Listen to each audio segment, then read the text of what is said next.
Welcome to Everyday English Podcast. Hello and welcome back to the Everyday English Podcast. I'm Anna. And I'm Mark. We are so happy you're here with us today. Yes, we are. This is your space to learn simple, useful English for your everyday life. Exactly. Every week we talk about a small part of English. We explain it slowly, we practice together, and we have a little fun. Today, we're talking about two very important words. They are small, but we use them all the time. They are the superheroes of English verbs. Superheroes? Okay, maybe. They are the words have and had. That's right. Have and had.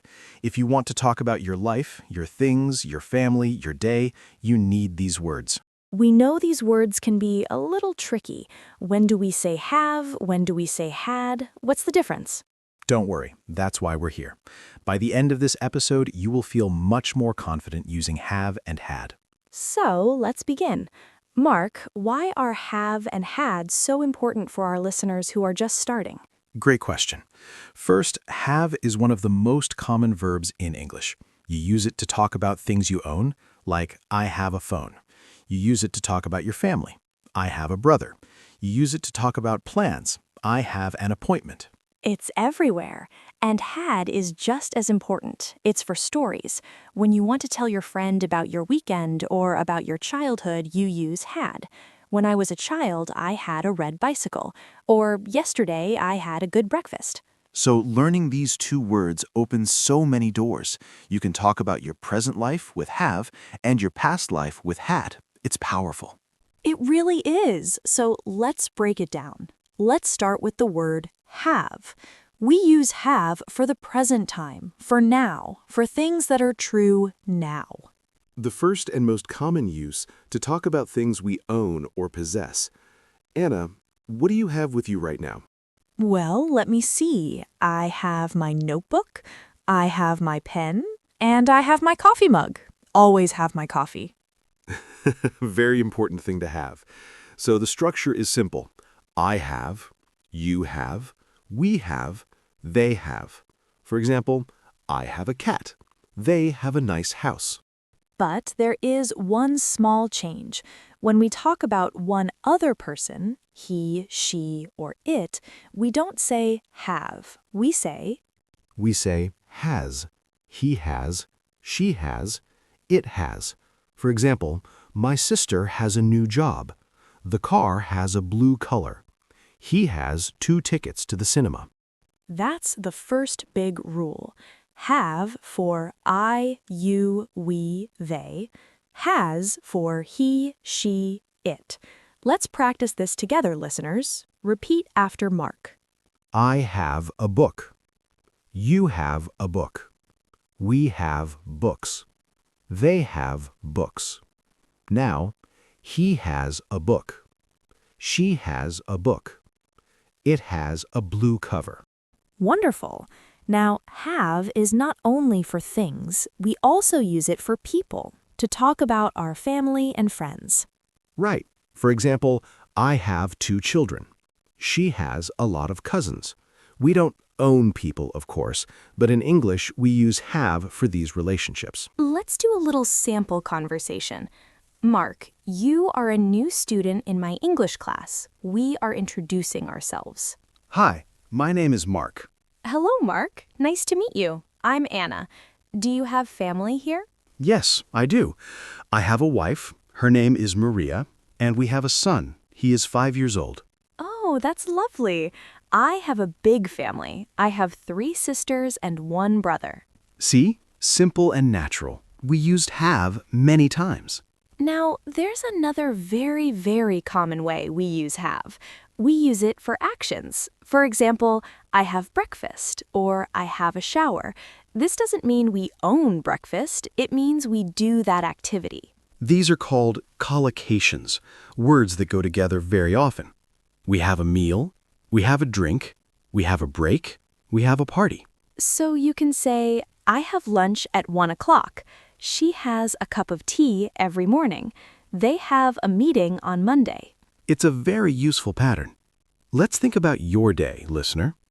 In the morning, you have a shower, then you have breakfast, Later, maybe you have a coffee. In the afternoon, you have a snack. Perfect. So that is have for the present. Now let's travel to the past. Time travel. Yes, for the past, we use had. This is the beautiful part. For every person, I, you, we, they, he, she, it, we use the same word. Yes, no more has, just had. It's easier. I had, you had, we had, they had, he had, she had, it had. We use had to talk about something that was true in the past, but maybe is not true now. For example, when I was 10 years old, I had a bicycle. Maybe I don't have that bicycle now. Or we use it to talk about an event that happened and finished in the past. Yesterday, I had a great time. That event is over. Let's do another sample conversation. Anna, how was your weekend? Oh, it was good. On Saturday, I had a busy morning. I had breakfast with my friend Lisa. Then we had time to go for a walk in the park. That sounds nice. On Sunday, I had a quiet day. I had a long phone call with my parents, then I had dinner at home. See, we just described our whole weekend using had. It's so useful for telling stories. Now, let's talk about some tips and common mistakes. This is the part where we help you avoid little errors. Tip number 1, remember the S for he, she, it in the present. A very common mistake is to say he have a car, but the correct way is he has a car. So always check he, she, or it, then use has. Tip number 2. In questions and negative sentences in the present, we often use the helper verb do. We don't say, have you a car? Instead, we say, do you have a car? Or for he, she, it, does she have a car? The structure is do, does, plus person, plus have, plus thing. And for the negative, I don't have a car. She doesn't have a car. Let's practice that. Mark, ask me a question. Anna, do you have a pet? No, I don't have a pet, but I want a dog. Does your son have a pet? Yes, he does. He has a small fish. His name is Bubbles. Bubbles, I love it. Okay, tip number 3 is about the past. Remember, in the past, for questions and negatives, we use the helper did. Right. We say, did you have a good weekend? Not, had you a good weekend? And the negative, I didn't have time to call you, not I hadn't time. That's a very important difference. So, let's recap the big rules for questions and negatives. Present, use do, does. Do you have, she doesn't have. Past, use did. Did you have, they didn't have. Perfect. Now, there is one more way we use have and had. We use them as helper verbs for other tenses, like the present perfect. But you know what? That's for a future episode. Today, we are focusing on the main, simple uses. This is plenty to learn and practice. Absolutely. Let's do a big practice and recap section. We'll go through some key sentences. Listen, and if you can, repeat after us. We'll go slowly. Great idea. Let's start with have in the present. I have a new phone. She has a beautiful smile. We have English class every Tuesday. Do you have a pen I can borrow? He doesn't have any brothers. Excellent.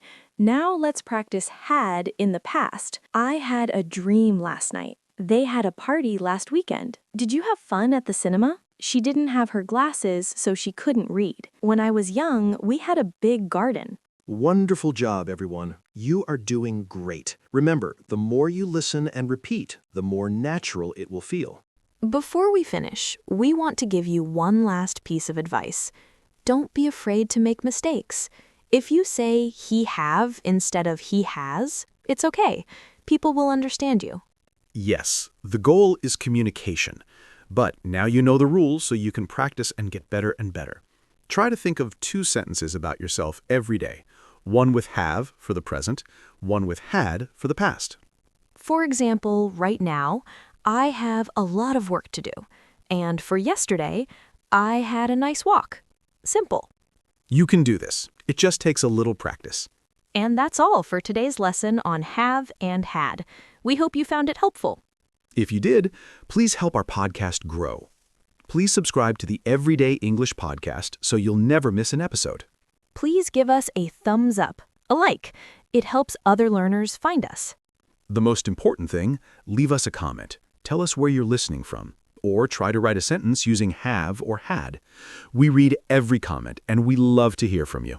Your comments make our day, truly. Thank you so much for spending your time with us today. Learning a language is a journey, and we are so happy to be on this journey with you. Keep practicing your English every day. See you next time.